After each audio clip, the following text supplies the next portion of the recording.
আসসালামু আলাইকুম, welcome back to my channel রান্নার সন্ধান। আজ রান্না করছি গরুর মাথার মাংসের দারুণ মজাদার ভুনা। দেশি মশলার ঘ্রাণ আর অসাধারণ স্বাদে ভরপুর এই রেসিপিটি আপনাদের অবশ্যই ভালো লাগবে। এবার চলে যাচ্ছি মূল রান্নায়। চুলায় পাত্র বসিয়ে দিচ্ছি পরিমাণ মতো সয়াবিন তেল। এখানে আমি গরুর মাথার মাংস ও সামান্য পায়ের অংশ নিয়েছি, 1.5 কেজির মতো হবে। আমি মাংসগুলো পরিষ্কার করে ধুয়ে নিয়েছি।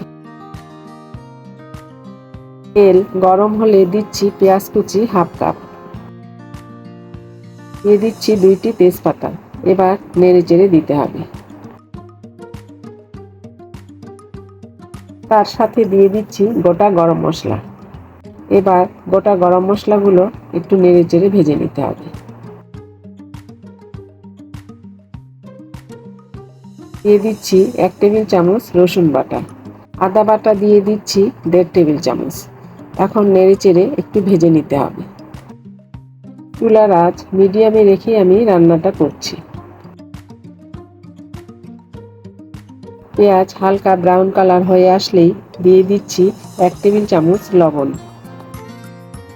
দিচ্ছি হাফ টেবিল চামচ হলুদ গুঁড়া, মরিচের গুঁড়া দিয়ে দিচ্ছি 1 টেবিল চামচ।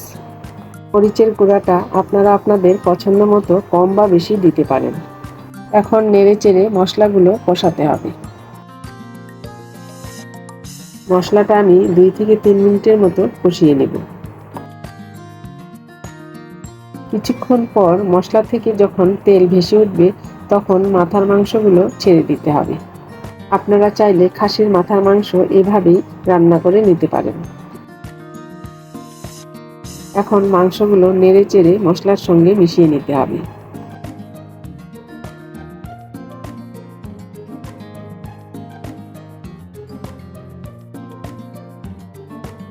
এবার দিয়ে দিচ্ছি ধনিয়ার গুঁড়া 1 চা চামচ, জিরার গুঁড়া দিচ্ছি 1 চা চামচ।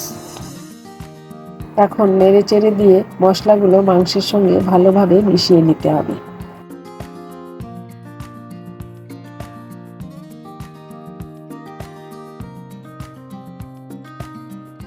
মশলাগুলো যেন পুড়ে না যায় সেজন্য সামান্য একটু পানি দিয়ে কষিয়ে নিচ্ছি। মাথার মাংসগুলো খুব ভালোভাবে সময় নিয়ে কষাতে হবে। এভাবে আমি 10 মিনিটের মতো নেড়ে চেড়ে কষিয়ে নিচ্ছি।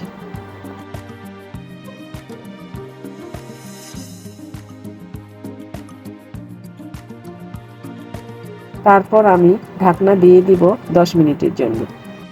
10 মিনিট পর ঢাকনা তুলে মাংসটা আবারও নেড়ে চেড়ে দিতে হবে। মাথার মাংসটা আমি বেশ কিছুক্ষণ সময় নিয়ে কষিয়ে নিচ্ছি। মাথার মাংসের মধ্যে হাড় বেশি থাকে, কিন্তু এই হাড়ের মাংসের মধ্যেই দারুণ স্বাদ। আপনারা মাথার মাংস কে কে পছন্দ করেন অবশ্যই কমেন্ট করে জানাবেন। আমার মাংসটা কষানো হয়ে গেল। এখন এর মধ্যে দিয়ে দিচ্ছি 2 কাপ পানি সিদ্ধ হওয়ার জন্য। এবার আবারও ভালোভাবে নেড়ে চেড়ে দিচ্ছি। এখন ঢাকনা দিয়ে দিচ্ছি 40 থেকে 45 মিনিটের জন্য। এরই মাঝে বেশ কয়েকবার ঢাকনা তুলে নেড়ে চেড়ে দিতে হবে, তা না হলে মাংস নিচ থেকে পুড়ে যাবে।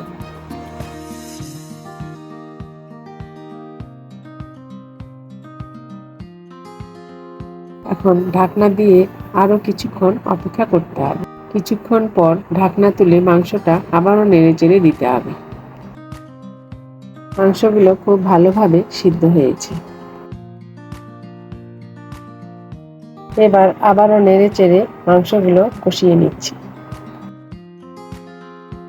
এবার দিচ্ছি হাফ চা চামচ ভাজা গরম মশলার গুঁড়া।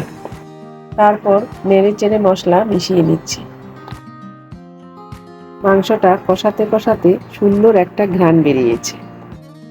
আপনারাও আমার এই রেসিপি দেখে একবার বাড়িতে ট্রাই করুন। এরকম মাথার মাংস গরম ভাত অথবা রুটির সঙ্গে খেতে দারুণ মজা। এখন ঢাকনা দিয়ে আরও কিছুক্ষণ অপেক্ষা করব। ঢাকনা তুলে আবারও নেড়ে দিচ্ছি।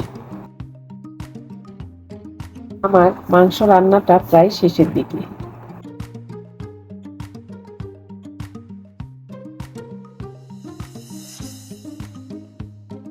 এভাবে বেশ কয়েকবার ঢাকনা দিয়ে দিয়ে আমি মাংসটা রান্না করছি।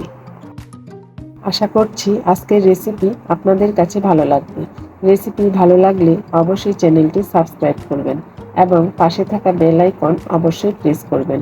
নোটিফিকেশন অবশ্যই অন করে রাখতে হবে, তাহলে ভিডিও ছাড়ার সঙ্গে সঙ্গেই নোটিফিকেশন পেয়ে যাবেন। এবার উপরে কিছু পেঁয়াজ বেরেস্তা দিয়ে দিচ্ছি। এই পেঁয়াজ বেরেস্তাটা দিলে মাথার মাংসের স্বাদ দ্বিগুণ বেড়ে যায়। এবার ভালোভাবে নেড়েচেড়ে মিশিয়ে নিচ্ছি।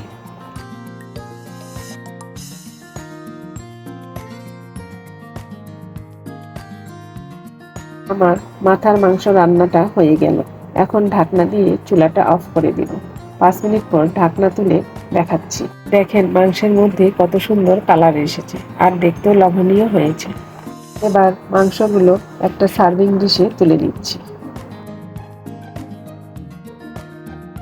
এবার আবারও উপরে কিছুটা পেঁয়াজ বেরেস্তা দিয়ে সাজিয়ে নিচ্ছি। তৈরি হয়ে গেল গরুর মাথার মাংসের দারুণ মজাদার ভুনা। মাথার মাংসের রেসিপিটা কেমন লেগেছে অবশ্যই কমেন্ট করে জানাবেন। আজকের মতো এখানে বিদায় নিচ্ছি। আল্লাহ হাফেজ।